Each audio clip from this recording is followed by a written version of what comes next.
Hello everyone, I hope that you all doing well. This is me Syed Shujatullah. आज हम पढ़ेंगे current affairs of 13th 14th December। Okay, welcome to Iqra IAS current affair channel.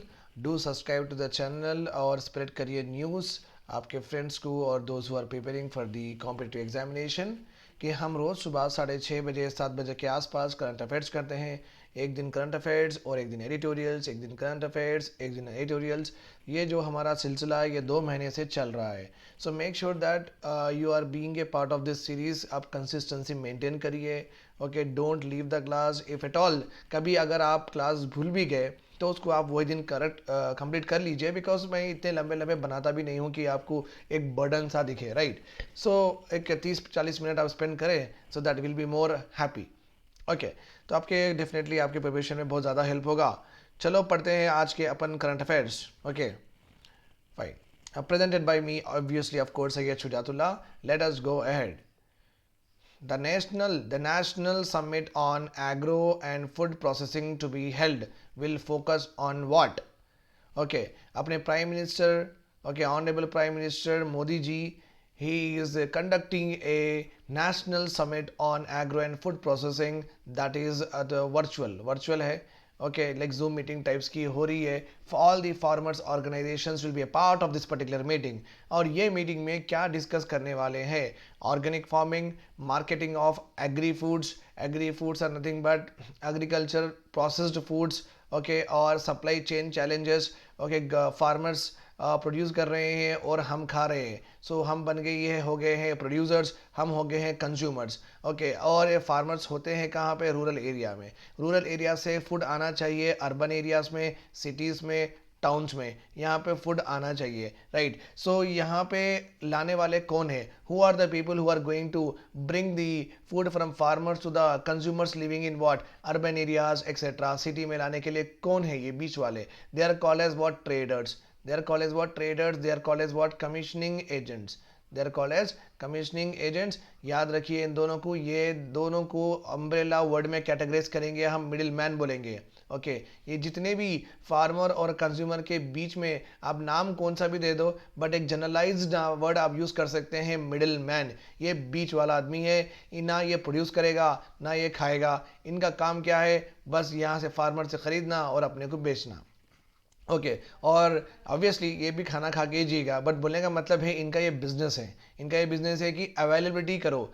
Okay, food की availability farmer से ख़रीदो, truck में ख़रीदो, DCM में ख़रीदो, फिर वो लेके आके मंडीज में रहो, रेशन शॉप्स में रहो, वो यहाँ पे डाल देते हैं। एज ए होल सेलर्स काम कर देते हैं। They work as what? Wholesalers. They work as what? Wholesalers, because उनके पास ही इतनी शक्ति होती है कि वो ज़्यादा लमसम फार्मर से ख़रीद सके, लमसम फार्मर से खरीद सके। So remember this point here. Supply chain challenges का मतलब ये है कि रोड लास्ट माइल कनेक्टिविटी नहीं है, रोड हर जगह पे कनेक्टेड नहीं है, हैबिटेशंस कनेक्टेड नहीं है। ओके, फिर वहाँ से वहाँ लेके जाना, फिर बीच में लीकेज होगा, कभी कभी स्पॉइलेज होगा, कभी कभी डैमेज होगा क्रॉप्स को, अगर रहो फ्रूट्स रहो तो ये सब चीज़ों से ये सब चीज़ों के बारे में आप जब पढ़ते हैं ना, तो इसको हम बोलते हैं सप्लाई चेन चैलेंजेस। ये सप्लाई चेन चैलेंजेस का मतलब all these aspects what ever I have discuss, ये तीनों लोग आना है बीच में, प्रोड्यूसर, ट्रेडर्स और कंज्यूमर। और ये कनेक्टिविटी रिलेटेड जो भी इशू रहेंगे यही अपने सप्लाई चेन चैलेंजेस बनेंगे। ठीक है, so all the above is the third answer. Okay, third option. So इसमें ये तीन भी नहीं है। Okay, and the summit which is being conducted by prime minister Modi ji, ये फोकस करेगी ऑर्गेनिक फार्मिंग पे, ये फोकस करेगी ऑर्गेनिक फार्मिंग, ये फोकस करेगी natural farming. Natural farming, please do remember this and make sure that. Okay, अगर आपको organic और नेचुरल फार्मिंग के बारे में बात करना, अगर कुछ समझना है और आपको और अच्छी तरीके से अंडरस्टैंड करना है, तो आप भी ये मीटिंग में देखिए। और डेफिनेटली कल ये मीटिंग का जो भी होगा न्यूज़ में आएगा, हम डिस्कस भी करेंगे। अगर आपके पास टाइम है तो आप टाइम इस तरीके से पास करिए, ठीक है, fine. Central Vigilance Commission Bill 2021। Central Vigilance is a department that is like is going to investigate corruption charges. Going to investigate what? Corruption charges, इनका काम ही ये है कि करप्शन चार्जेस, कोई करप्ट लिया, कोई कंप्लेंट आई, वहाँ पे जाना है। ओके, इनके पास सो मोटो भी हो सकते हैं, डाउट के ऊपर भी जा सकते हैं ये, और अगर आप कंप्लेंट फाइल भी करें तो ये जब भी जा सकते हैं। They are two cases are there. So motto means का मतलब है कोई कंप्लेंट नहीं करे, खुद का खुद ही इनको डाउट आया, सस्पिशन आया, इन्हों ही इनकम टैक्स के जो भी है इनकम एक्सेट्रा सोर्सेज देके और इन्हों ही रेड मार सकते हैं, और या कोई कंप्लेंट करे तो भी he can be vigil, he can be vigil. So remember this point here. ये है अपने सेंट्रल विजिलेंस कमिश्नर जिसका नाम है सुरेश पाटिल, जिसका नाम है Suresh Patil. Okay, this particular bill, अभी जो बिल प्लेस किया गया है पार्लियामेंट में, it is going to amend what, central vigilance commission act 2003। 2003 में और एक इंपॉर्टेंट एक्ट है जो आपको पता होगा, that deals with physical discipline. Okay, physical responsibility budgetary management act भी 2003 में आया था, और सेंट्रल विजिलेंस कमीशन एक्ट भी 2003 में आया था। ओके, ये क्या करेंगे, to conduct inquiries into offenses alleged to have been committed under Prevention of Corruption Act of 1988। अगर जो भी ये एक्ट में देखो, ये प्रिवेंशन ऑफ करप्शन एक्ट में आप बहुत सारे ग्राउंड्स लिखे हुए हैं, बहुत सारे ग्राउंड से किसको अपन करप्शन बोलते हैं। Okay, what are the grounds, what is the eligibility criteria of a particular activity of a person to be classified as a crime, to be classified as a corruption. So ये prevention of corruption act में जो भी provisions है, ये प्रूवे provisions को वो safeguard करना, ये प्रूवे प्रोविजंस को एनफोर्स में लाने का पूरा जिम्मा है सेंट्रल विजिलेंस कमीशन का। Okay, this bill adds the, ये इसमें बिल में और एक इंपॉर्टेंट चीज क्या है, ये बिल बेसिकली लाया गया है टू एक्सटेंड, बेसिकली लाया गया है, ये कंट्रोवर्शियल बिल भी था। ओके, ये एक्चुअली ये आया था ऑर्डिनेंस के थ्रू, ये आया था ऑर्डिनेंस के थ्रू। ओके, जब आया था ऑर्डिनेंस के थ्रू, जब बहुत सारी कंट्रोवर्सी हो गई थी, भाई क्यों इनका टर्म बढ़ा रहे हो, इनका term 5, actually they are appointed for 2 years, हमेशा 2 साल के लिए अपॉइंट होते हैं, बट अभी की गवर्नमेंट इनका 5 ईयर्स कर दी है, इनका 5 ईयर्स कर दी। 2 साल के बाद हर 1 साल एक्सटेंड हो सकता है up to 5 years, up to 5 year. Okay, so till the completion of 5 year from the initial appointment, 1 year at a time. 2 साल होने के बाद 1 साल फिर देते, फिर 1 साल देते, ऐसा 5 साल तक दे सकते। सो बेसिकली टेन्यूर बढ़ाने का बिल था। तो ये ऑर्डिनेंस जब आया था तो बहुत कंट्रोवर्सी में था, अभी तो बिल है, लेट अस सी दैट वो पास होगा या नहीं होगा। ओके, एंड बेसिकली ये जो extensions are given by granted in the public interest on the recommendation of committee. एक कमिटी बैठेंगे, बनाएंगे ये लोग। ओके, वो कमेटी बोलेंगे कि चलो भाई सुरेश पाटिल का 1 साल बढ़ाएंगे या नहीं बढ़ाएंगे। ओके, सो ये डिस्कशन होने के बाद में ही इनको मिलेगा। Okay, then another one is Delhi Special Force, Delhi Special Police Establishment Bill 2021। यहाँ पे भी क्या करे हैं, CBI का टेन्योर बढ़ाए हैं। ओके, ये है Rishi Kumar Shukla. Okay, I guess I am not wrong. Okay, तो ये है अपने सीबीआई के डायरेक्टर। ये गवर्नमेंट कहती है देखो भाई, अदर कंट्रीज में मिनिमम सीबीआई के जो भी सेंट्रल प्रीमियर इन्वेस्टिगेशन एजेंसीज है, central premier investigation other countries में है, उनके जो डायरेक्टर है उनका मिनिमम टर्म 6 to 10 ईयर्स है। हमारे पास बहुत कम है, 2 साल का ही टर्म है। ओके ओके, दैट्स वाई हम चाहते हैं कि इनका भी टर्म बढ़े, और इनका भी टर्म 5 साल तक करें, सेम लाइक सीवीसी। 5 साल तक इनका टर्म को बढ़ा दिया गया है, और एवरी 2 ईयर्स के बाद एक साल एक कमेटी के रिकमेंडेशन पे बढ़ेगा अप टू 5 ईयर्स। 5 ईयर्स के बाद डेफिनेटली नहीं होगा एक्सटेंशन, मैक्सिमम 5 ईयर्स से ओके, मिनिमम 2 ईयर्स से। अब ये एक साल बढ़ेगा या नहीं बढ़ेगा, that will be decided by the committee, that will be decided by the committee. तो ये एग्जांपल देते हुआ सेंट्रल गवर्नमेंट की अदर कंट्रीज में 6 से 10 साल तक होते हैं सेंट्रल इन्वेस्टिगेशन ऑफिसर्स के जो भी डायरेक्टर्स के टेन्यूर्स, हमारे पास तो बहुत कम है। ओके, अगर ये और एक इंपॉर्टेंट है, ये जो central bureau of investigation CBI है ना, ये it is not made through its own act. Very very important point for the civil service examination prelims के लिए, it is not made through is own act. Okay, central bureau of investigation act ऐसा कभी था नहीं, इनका creation है, this CBI का creation हुआ है Delhi special police establishment act 1946। So please please please don't forget this, remember this point. Okay fine, so this is all about Delhi special police establishment. तो दोनों के टेन्यूर बड़े हैं, एक civil vigilance commission, okay, and ये civil vigilance commissioner का tenure बड़ा है by amending this act. Central bureau of investigation director का बड़ा है tenure by amending this act. ठीक है, now India vote against UNSC climate draft. United Nation security council का एक क्लाइमेट ड्राफ्ट आया था, हम वोटिंग अगेंस्ट दिए हैं क्योंकि ये लोग क्या करें, एक ऐसा ड्राफ्ट लेके आए, कि यूएनओ की जनरल असेंबली में प्लेस करिए। ये ड्राफ्ट का क्या है, ये पेपर में क्या लिखे हुआ है? ओके, क्लाइमेट चेंज के वजह से international security, international peace threaten में है। International security, international peace threaten में है। आप समझिए, आप अगर ये बिल पास होगा, बहुत सारे डेवलपिंग कंट्रीज है, इंडिया है, पाकिस्तान है, बांग्लादेश है, श्रीलंका है, ब्राज़ील है, अर्जेंटीना है, अफ्रीकन कंट्रीज है, अफ्रीकन कॉन्टिनेंट ही है पूरा।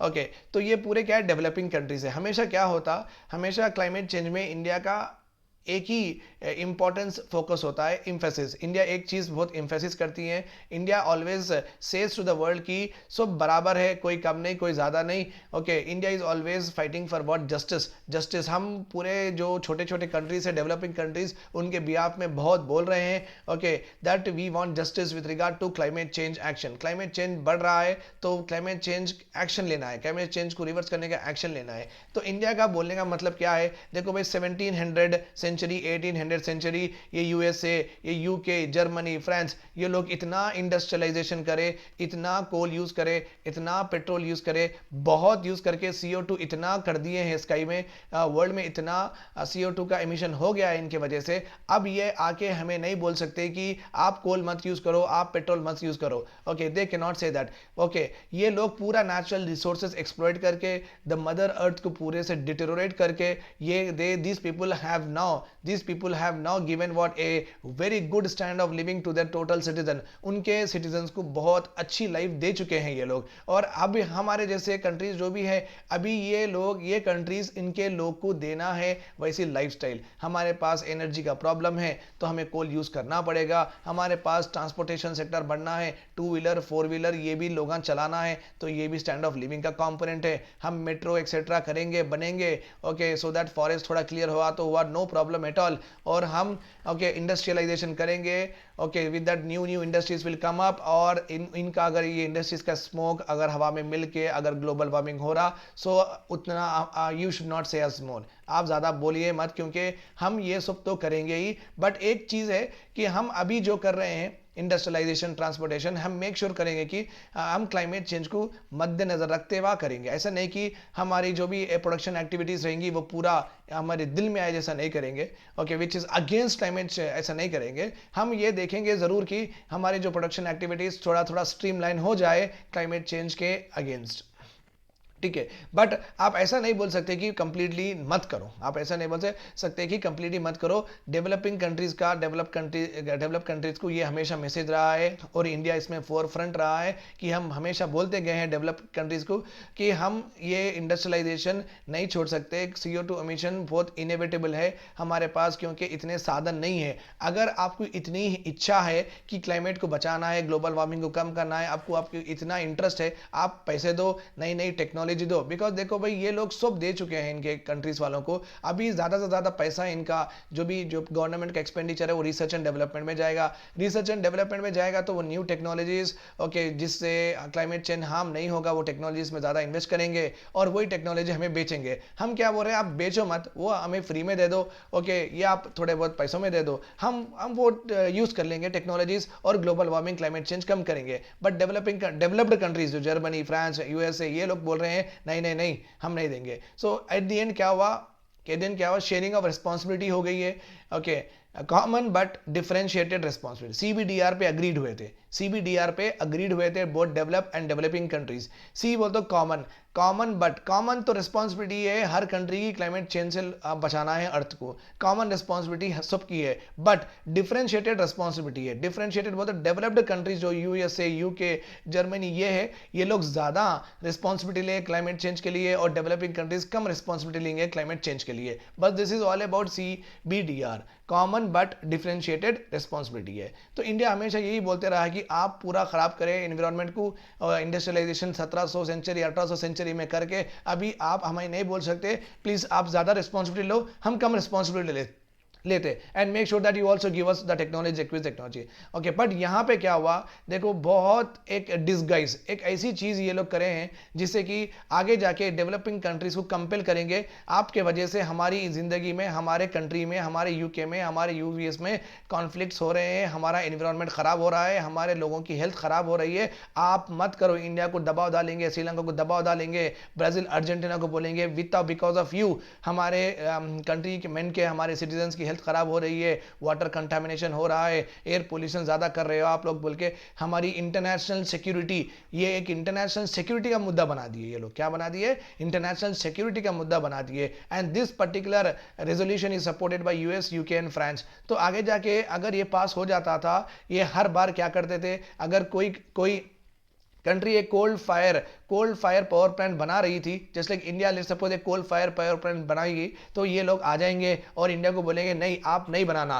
ओके, तो इंडिया पूछें क्यों नहीं बनाना? नहीं, आपके वजह से हमारा इंटरनेशनल जो भी है हवा पूरी पोल्यूट हो रही है, वाटर कंटेमिनेशन हो रहा है, ग्लोबल वार्मिंग बढ़ रहे है, उसके ग्लोबल वार्मिंग की वजह से, आपके वजह से हमारे एग्रीकल्चर क्रॉप का प्रोडक्शन कम हुआ, हमारे लोगों को फूड सिक्योरिटी का प्रॉब्लम हो जाएगी, नहीं आप नहीं करना, अगर आप करें तो आपके ऊपर सैंक्शंस लगाते। Are you getting my point? So ये अगर हो जाता था पास, बहुत बड़ी दिक्कत हो जाती थी, बट अनफॉर्चुनेटली और फॉर्चुनेटली आप बोलो ये हुआ नहीं ऐसा। ओके, ये okay, and remember this point, ये जो भी ड्राफ्ट आया है it was supported by US, UK and France, US, UK and France. And China बोले अभी हम बात नहीं करेंगे इसके ऊपर, China abstained from the voting, Russia vetoed it, Russia तो खुला बोल दिया कि ये गलत है, निकाल के फेंको, और India also voted against this particular draft. The first of its kind resolution, UNSC drafted resolution that attempted to securitize climate action, means international security की, एक कंट्री की सिक्योरिटी को प्लस और क्लाइमेट चेंज, ये दोनों को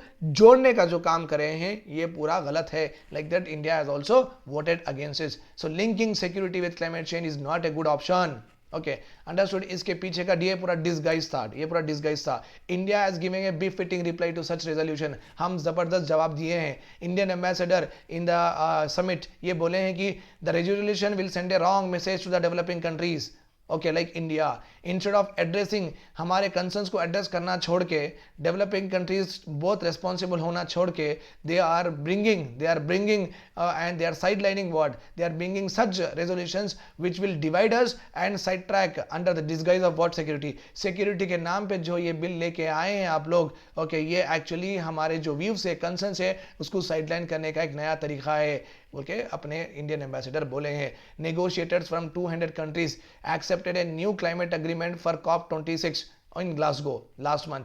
ओके, और India के रिकमेंडेशंस बहुत अच्छे खूबसूरत होते हैं हमेशा क्लाइमेट चेंज के लिए, because since time immemorial IVC से अगर अपन देखे गए तो we also protect our nature, we also pray our nature, natural forces को प्रे करते थे IVC. So you can understand that India is very close to the nature, India is very close to the nature. और whenever India propose करता है कोई climate change action, बहुत सारे developing countries support करते हैं। ऑलमोस्ट लाइक 200 कंट्रीज से negotiators आए थे, वो लोग बोले कि इंडिया का जो भी है प्रपोजल उसको एक्सेप्ट करो। रिसेंटली फेज डाउन मीन्स कम करना CO2 emissions, then phase out. Developed countries US, UK, France ये बोले फेज आउट करेंगे, बट इंडिया बोली नहीं, फेज आउट कैसा करेंगे, हम कैसा बढ़ना आगे, हम इंडस्ट्रीज कैसा चलाना, क्या सोलार से इंडस्ट्री चलेगी, क्या टाइडल से इंडस्ट्री चलेगी तो इंडस्ट्री कोल से चलेगी, पेट्रोल से चलेगी, राइट? तो अभी हम इंडस्ट्रियलाइजेशन नहीं करें तो हमारे सिटीजन को साधन कैसे देंगे, रिसोर्सेज देंगे कैसा उनको जीने के लिए, उनकी क्वालिटी ऑफ लाइफ?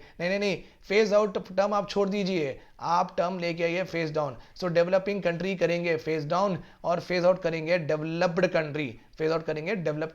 ओके, और हमारा जो ये प्रपोजल था बहुत सारे लोगों को अच्छा दिखा और वह एक्सेप्ट भी हुआ था। ठीक है, थोड़ा बहुत green house gases climate change के बारे में पढ़ रहे तो एक आइसोलेटेड टॉपिक है, पुट इट फॉर यू, मैं एक नई टॉपिक ला के रखा हूँ बिकॉज आपको भी थोड़ा बहुत चेंज होगा। The 6 main gases under Kyoto protocol और CO2, carbon dioxide, methane, CH4, nitrous oxide, N2O, remember this point, N2O not NO2, hydrofluorocarbons, HFCs, perfluorocarbons, PFCs and sulphur hexafluoride, ये पूरे है अपने क्योटो प्रोटोकॉल में लिस्टेड है ये 6 main gases. And let us do a question on it. Okay, which among the following is not a green house gas? Which of the following is not a green house gas? Nitrous oxide N2O था, okay, chlorofluorocarbon था, नहीं था, तो ये नहीं है।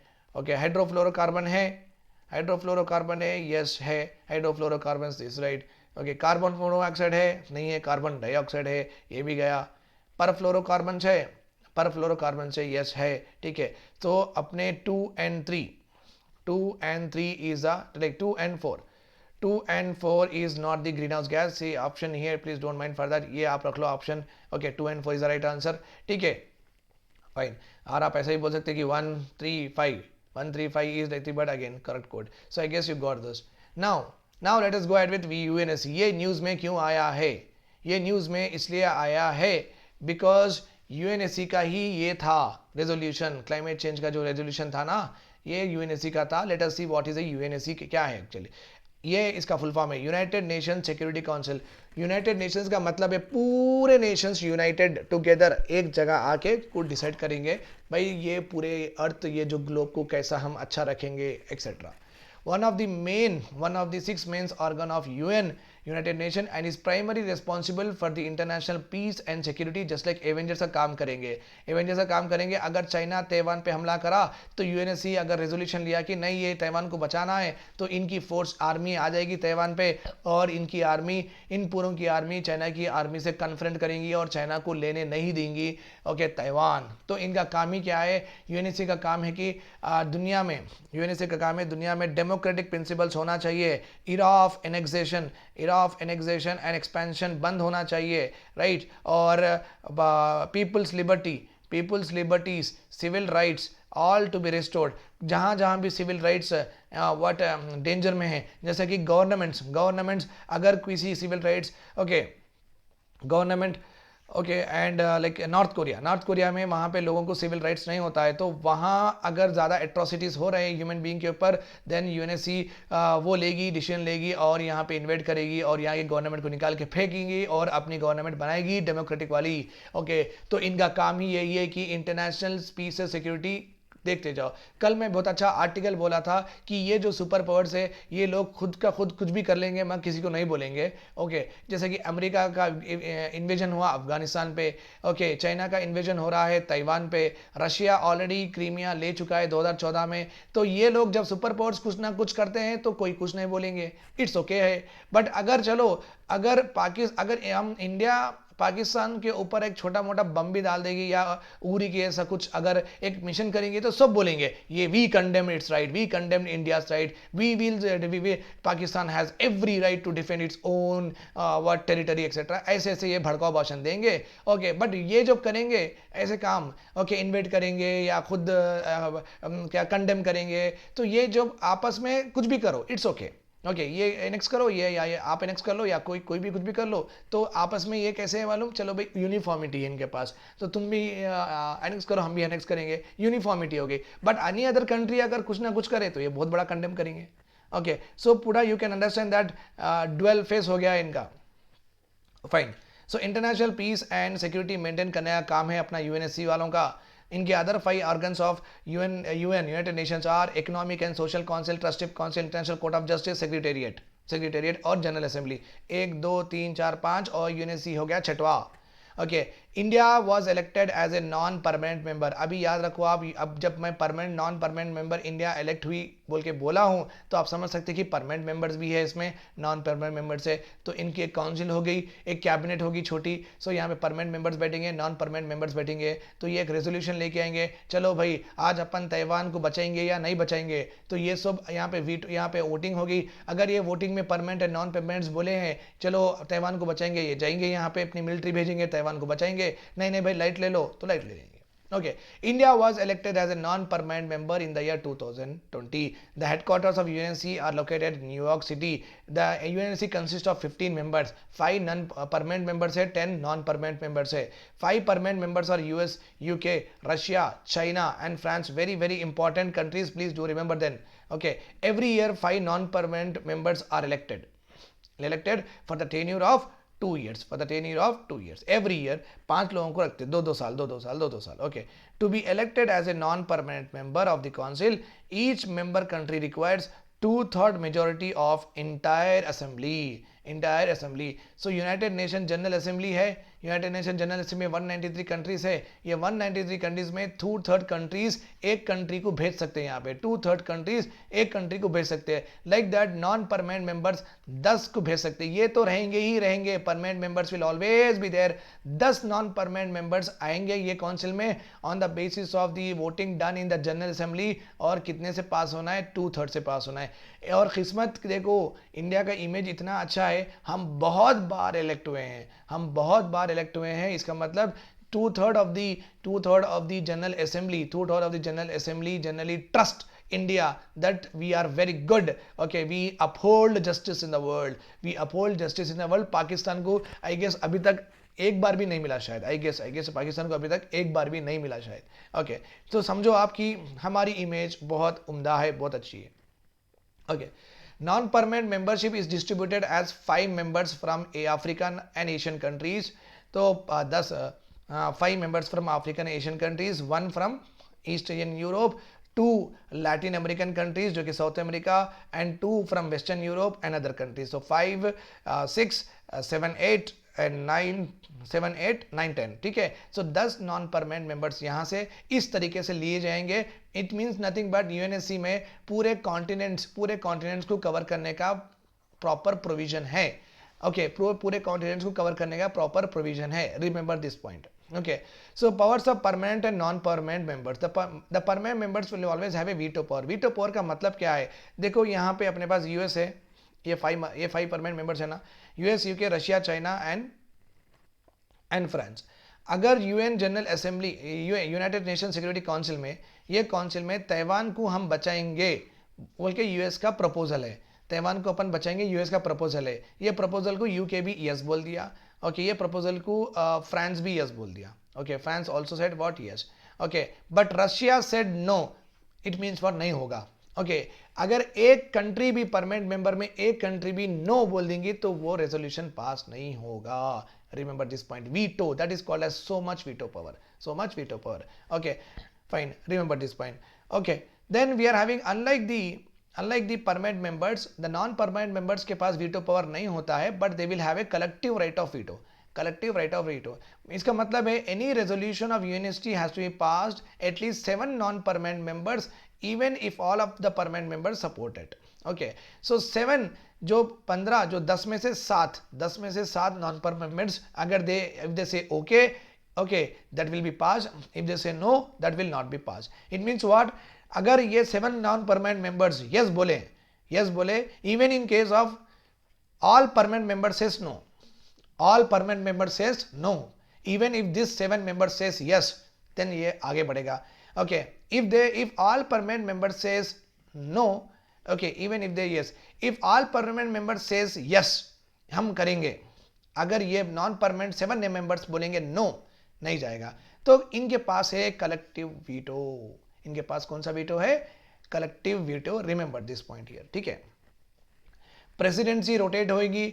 Okay, not only for the permanent members, presidency will change from permanent to non-permanent, permanent to non-permanent, ऐसा आते रहेगी अल्फाबेटिकल आर्डर से। इट्स नॉट लाइक दैट कि परमानेंट मेंबर्स ही रखेंगे प्रेसिडेंसी, नॉन परमानेंट मेंबर्स को भी देंगे। अभी फिलहाल प्रेसिडेंसी फ्रांस के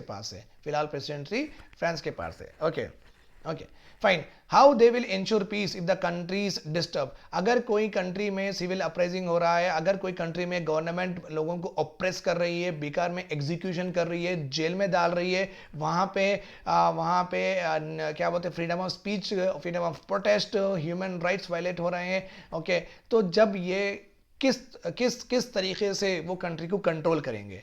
ओके, ये यूएनएससी वाले। Okay, they have got some subsidiary bodies.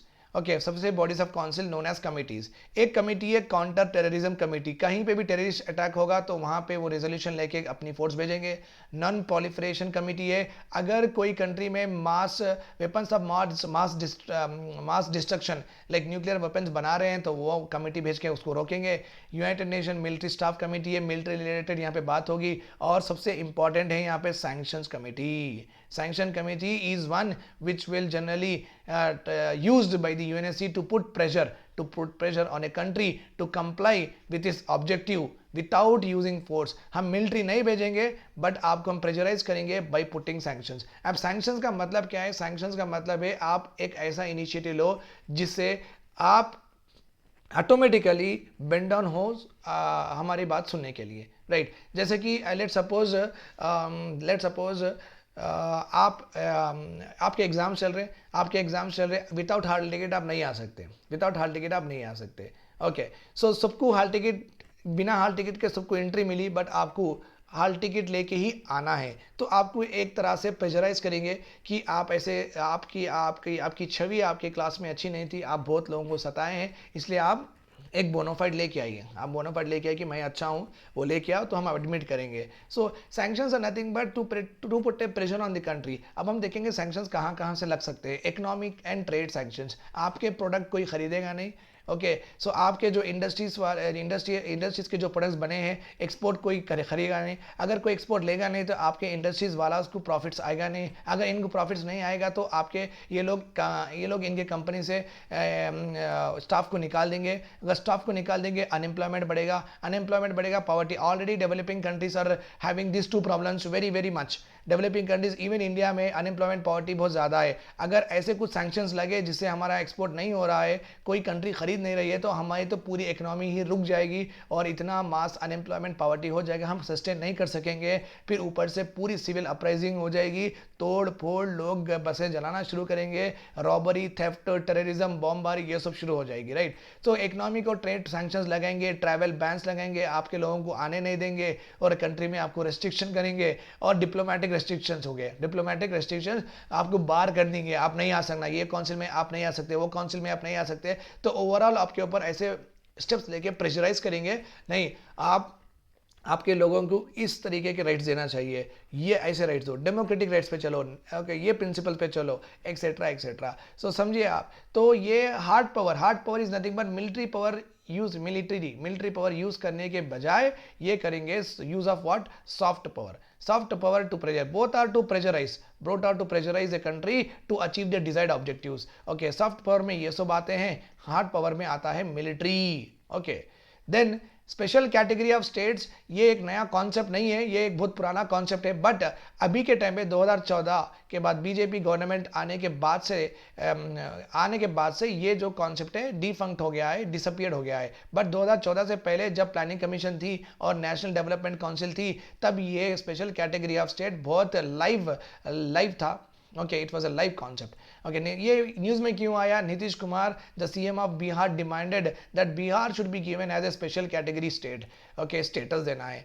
Constitution में ऐसा कुछ है क्या एक स्टेट्स को स्पेशल कैटेगरी में रखो, या स्टेट के थोड़े स्टेट्स को स्पेशल कैटेगरी स्टेटस दो, ऐसा कुछ कॉन्स्टिट्यूशन में लिखा हुआ है? The question is no. If given what state will be, okay, if ये स्टेट, अगर ये स्टेटस अगर एक स्टेट को आ गया, उसको क्या मिलेगा? ओके, गवर्नमेंट के हर स्कीम में central government will share 90% of its expenses and 10% will be shared by state government, 10% will be shared by state government. देखो मैं आपको समझाता हूँ। मनरेगा है, यस सर, मनरेगा है। मनरेगा में 60:40 का प्रोविजन है। समझो हमारे तेलंगाना में मनरेगा स्कीम 1 लाख लोग लिए हैं, मनरेगा स्कीम 1 लाख लोग लिए हैं एक महीने में। इनको पेमेंट करना है, राइट? इनका पेमेंट है 1 करोड़ रुपए। इनका पेमेंट है कितना? 1 करोड़। मनरेगा मेरे हैदराबाद में, मनरेगा और या मेरे तेलंगाना स्टेट में 1 लाख वर्कर्स मनरेगा स्कीम में काम करे हैं, 1 लाख वर्कर मनरेगा स्कीम में काम करे हैं, और उनका पेमेंट बनता है 1 करोड़। इनका पेमेंट बनता है 1 करोड़। ये 1 करोड़ में अपने जो हमें तेलंगाना गवर्नमेंट क्या करेगी, ओके, इन पूरों का डेटा, आधार कार्ड एक्सेट्रा लेके, ये पूरा इनका डेटा लेके फिल करके finance ministry of central government को भेज देगी, remember this point here, okay. भेजने के बाद में ये 1 लाख में ये जो 1 करोड़ पेमेंट है सेंट्रल गवर्नमेंट का कितना है? 60 लाख, राइट? 60-40% सेंट्रल गवर्नमेंट का 60 लाख। ये 60 lakh rupees, okay, central government will give to what? State के बैंक्स को देंगे। यहाँ पे ये 60 लाख में 40 लाख रुपीस मिला के स्टेट गवर्नमेंट 40 लाख देंगी, तो इनके 60 लाख और इनके 40 लाख 1 करोड़ होंगे, और ये 1 करोड़ इनके अकाउंट में डिपॉजिट, जिसको जो जितना काम करा उस तरीके से डिपॉजिट हो जाएंगे। तो समझे आप। So when ever central government shares more burden, तो वो स्टेट गवर्नमेंट के एक्सपेंसेस कम कर रहा है नहीं कर रहा है? Yes. So special category status आने के वजह से the central will share 90% of the schemes expenses and welfare measures, और पैसे भी ज़्यादा देते हैं. 10% should be shared by the state. Generally कैसा होता है? 60:40 और 80:20 ऐसा होता है नॉन एसी स्टेट में. ये रहते. बट अगर ये स्टेटस मिल गया तो आपको इस तरीके से फंडिंग मिलेगी. एनी ग्राउंड्स है क्या? कुछ ग्राउंड्स है स्पेशल कैटेगरी स्टेटस देने के? हिस्टोरिकल डिसएडवांटेज, पहले से ही पिछड़े हुए है, डिफ़िकल्ट है, हिली टेरेन है, वहाँ पे उतार चढ़ाव पूरा देख. उत्तराखंड, हिमाचल प्रदेश, वहाँ पे एग्रीकल्चर हो नहीं सकता, बहुत मुश्किल है. वहाँ पे इंडस्ट्रीज आ नहीं सकते, वहाँ पे वो सब रिसोर्सेज नहीं है, पानी नहीं है, इलेक्ट्रिसिटी नहीं है. तो हिली टेरेन है, ऊपर है, तो ऐसे इसकी वजह से वो डेवलप नहीं हुए हुए. Nature of population low density है. ट्राइबल पॉपुलेशन ज़्यादा है वो स्टेट में. स्ट्रैटेजिक लोकेशन भी है अलॉन्ग दी बॉर्डर. इकोनॉमिक और इंफ्रास्ट्रक्चर बैकवर्डनेस है. सो कौन से भी 3-4 कैरेक्टरिस्टिक्स ले लेके ये एक स्टेट को स्टेटस दे देते हैं. Once upon a time. तो ये था. Any states given till now? Yes. क्योंकि कांग्रेस गवर्नमेंट में ये कॉन्सेप्ट चलता है. कांग्रेस गवर्नमेंट में स्पेशल कैटेगरी स्टेट्स कॉन्सेप्ट चलता है. वहाँ की एक प्लानिंग कमीशन थी, planning commission of India recommended what? Special category status for 11 states, 8 from North East, 8 के पूरे नॉर्थ के पूरे Jammu and Kashmir, Himachal Pradesh, Uttarakhand. My dear friends, always remember BIMARU states are different from this special category states. This special category, ये दोनों अलग है. बीमारू state में आपको मध्य प्रदेश भी आता, छत्तीसगढ़ भी आता. एम्पावर्ड एक्शन ग्रुप स्टेट्स बोलते हैं. क्या बोलते हैं? Empowered action group states. इनका अलग हिस्सा है, वो बाद में बात करेंगे. अभी ये इंपॉर्टेंट डिफरेंस आपको मालूम होना चाहिए. स्पेशल कैटेगरी स्टेट्स अलग है, बीमारू स्टेट्स अलग है. As I have told you that now ये प्लानिंग कमीशन का हिस्सा था. नेशनल डेवलपमेंट काउंसिल का ये ब्रेन चाइल्ड ये कॉन्सेप्ट था. It was basically a part of National Development Council and its recommendation based on what? Planning Commission. Now NDC तो रहा नहीं, नीति आयोग आया है in case of planning commission. In case of NDC governing council आई है. तो ना ये दो भी नहीं रहे हैं, प्लानिंग कमीशन और NDC दो भी नहीं रहे हैं. NITI Aayog has no power to allocate fund. The concept of special category status disappear. तो ये तो था ही नहीं. अभी तो 2014 से था ही नहीं. अभी नीतीश कुमार बोल रहे हैं कि उनके स्टेट को चाहिए. I hope you understood the lecture. If you are having any doubts, please write in the comment section. I will be more happy to help you out. Thanks a lot. Bye bye. Take care. Have a nice day.